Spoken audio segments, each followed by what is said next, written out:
सोमनाथ दत्ता जी, पश्चिम बंगाल से। राधे राधे महाराज जी।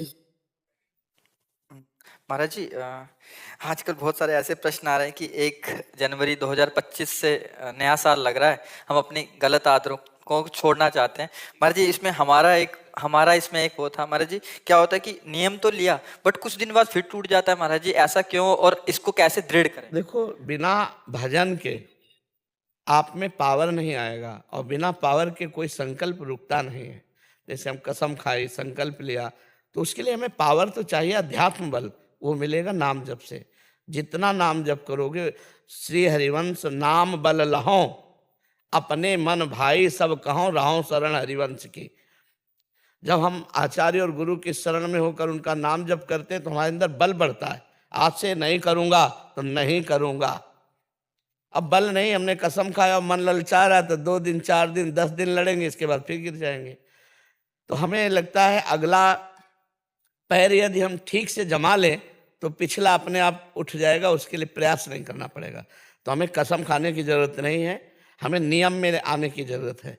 हम इतने माला गुरु मंत्र जपेंगे, नाम जप करेंगे तो हमारे अंदर बल आएगा। उसी बल से, बिना भजन के बच्चा काम नहीं बनने वाला। पक्का मान लो, खूब अनुभव की बात कह रहा हूँ, जब भजन होगा तभी वो छूटेगा, नहीं तो नहीं छूटेगा। महाराज जी, मुझमें बहुत सारी कमियां थी। 1 साल पहले मैंने आपका सत्संग सुना और 1 साल पहले मैं वृंदावन आके आपका दर्शन किया, तो आपको देखने से और सुनने से लाइफ में बहुत सारी बदलाव आए। तो बस आज इसीलिए महाराज जी आए, साक्षात्कार आपका दर्शन करने से लाइफ में कितना बदलाव आएगा। भगवान की कृपा होती बच्चा, ये तो 5 भौतिक शरीर है, भगवान की शरण में है, बस बात उनकी है। आप कृपा करते हैं और जन की बड़ाई करवाते हैं उनका खेल।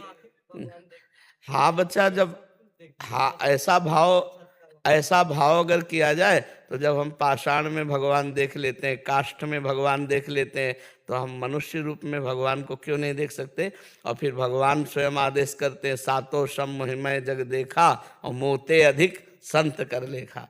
मोते अधिक संत कर, मोरे मन प्रभु अस विश्वासा, राम ते अधिक राम कर दासा। महापुरुषों ने कहा हम अपने भाव लगा लें। एक संत एक गांव में गए तो भक्त की परीक्षा कि कौन भक्त है इस गांव में। तो सब लोग आए, महाराज भिक्षा पालो। तो उन्होंने कहा जो 100 यज्ञ करता है उसके हम 100 यज्ञ, बहुत बड़ी बात होती है। वो तो 100 यज्ञ करने वाला देवराज इंद्र की पदवी को प्राप्त होता है। गांव में कहा कि जो यज्ञ करेगा, 100 यज्ञ करेगा या करने वाला कर चुका है उसी, तो कोई प्रण नहीं ले सकता। 100 यज्ञ के बहुत दाम चाहिए, रुपया चाहिए यज्ञ के लिए।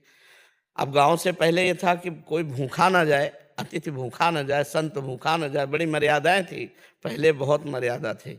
आज चाहे जितना पापी हो, अगर अतिथि बनकर आ गया है दरवाजे पे तो उसका सम्मान किया जाता है। अतिथि देवो भव, पहले अतिथि देवो भव, कहीं कहीं मकान में भी लिखा होता था अतिथि देवो भव। तो वो संत बोले कि अगर कोई यज्ञ किए हो, तो एक नववधू थी, वो सत्संग जाया करती थी। उसने कहा हम महाराज को भोजन पवाएंगे। भोजन लेके गई तो महाराज ने देखा, बोले बच्चा तुम्हारी नई अवस्था है, अभी 100 यज्ञ कैसे कर लिए।